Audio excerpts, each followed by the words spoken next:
সমাজের বাস্তব চিত্র যারা নিজের নির্মাণে তুলে ধরেন তাদের একজন নির্মাতা আশফাক নিপুণ। শুধু যে রিল লাইফে সাহসিকতা দেখান তা নয়, রিয়েল লাইফেও ন্যায্য দাবির পক্ষে কথা বলেন তিনি। শেখ হাসিনার আমলেই পুলিশের দুর্নীতির চিত্র তুলে ধরেছেন মহানগর ওয়েব সিরিজে। সে সময় সিরিজটি নির্মাণ থেকে মুক্তিযাত্রা, প্রতিটি মুহূর্ত তার কেটেছে এক শঙ্কায়।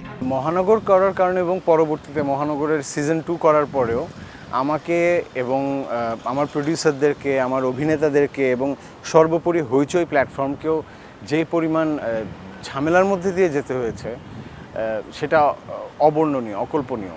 এবং আমি কখনো কামনা করি না যে শুধুমাত্র শিল্প তৈরি করার জন্য বা যে কোনো শিল্পীর বা যে কোনো কন্টেন্ট ক্রিয়েটারের কোনো কন্টেন্টকে এই ধরনের ঝামেলার ভেতর দিয়ে যেতে হোক, সেটা আমার শত্রুর কন্টেন্টও যদি হয় বা যে কারো কন্টেন্টই হোক, আমি কখনোই চাইবো না আমাদেরকে যেই পরিমাণ হয়রানির ভেতর দিয়ে যেতে হয়েছে সেটা যেন আবার রিপিট হয়।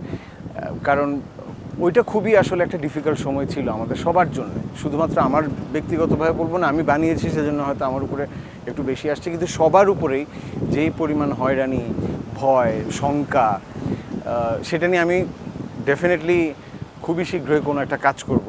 ৩৬ দিনের গণ অভ্যুত্থানের মাধ্যমে নতুন বাংলাদেশ পেয়েছে দেশের মানুষ।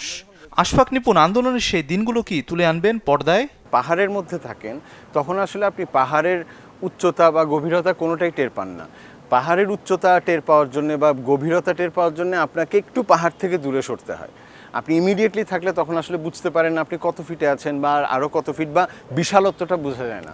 সো আমাদের যেই গণ অভ্যুত্থানটা হয়েছে মুক্তিযুদ্ধের পরে, যেটাকে বলা হচ্ছে বাংলাদেশের সবচেয়ে বড় ঘটনা, সেটাকে আসলে যদি বিচার করতে হয়, সেটাকে নিয়ে কাজ করতে হয়, তাহলে আমার মনে হয় যে, এটা আমার ব্যক্তিগত মত, যে সেখান থেকে একটু দূরে এসে দেখাটা দরকার। আমার মনে হয় যে আমরা এখনও সেই সময়ের মধ্যে দিয়েই আছি।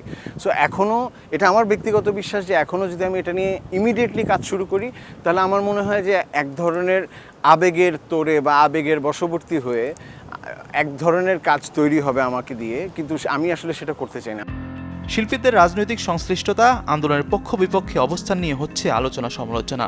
একই সঙ্গে কেউ কেউ শিকার হচ্ছেন গায়েবী মামলারও। পুরো বিষয়টি কিভাবে দেখছেন এই নির্মাতা?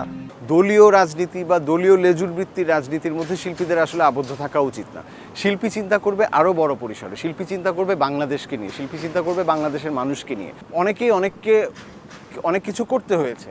সো এদেরকেও আমরা যেন সবাইকে সিঙ্গেল আউট করে দূরে ঠেলে না দিই। নতুন বাংলাদেশ করতে গেলে আমাদের সবাইকেই লাগবে। হ্যাঁ, আমরা সতর্ক থাকবো যে কারা আসলে স্বৈরশাসকের এনেবলার ছিলেন, কারা হার্ড পাওয়ার ছিলেন, কারা সফট পাওয়ার ছিলেন স্বৈরশাসক টিকে থাকার জন্য, সেটা আমরা অবশ্যই মনে রাখবো। কিন্তু একই সাথে তাদের বিবেচনা বোধের উপর আসলে ছেড়ে দিতে হবে যে তাদের মধ্যে কোনো রকমের অনুশোচনা, অনুকম্পা আছে কিনা। গায়েবী মামলা যে ব্যাপার হচ্ছে, এগুলো ইমিডিয়েটলি আমার ধারণা বন্ধ হওয়া উচিত। এই চর্চাটা খুবই নেক্কারজনক, পুরনো। আমি যখন দেখেছি যে, আমি রেটরিক্যালি বলছি যে কোনো একটা পক্ষর বিপক্ষে যাচ্ছে, আমার নামে গায়েবী মামলা দিয়ে দিচ্ছে। এই গায়েবী মামলা দিয়ে হয়রানি করা, এটাতে আসলে পুলিশ এবং উকিল, মানে এদের ছাড়া আসলে কারো কোনো লাভ হয়। চলমান সংকট কাটিয়ে নতুন এক বাংলাদেশেরই স্বপ্ন দেখেন আশফাক নিপুণ, যেখানে সংস্কৃতি থেকে সকল মাধ্যমে থাকবে না কোনো বৈষম্য।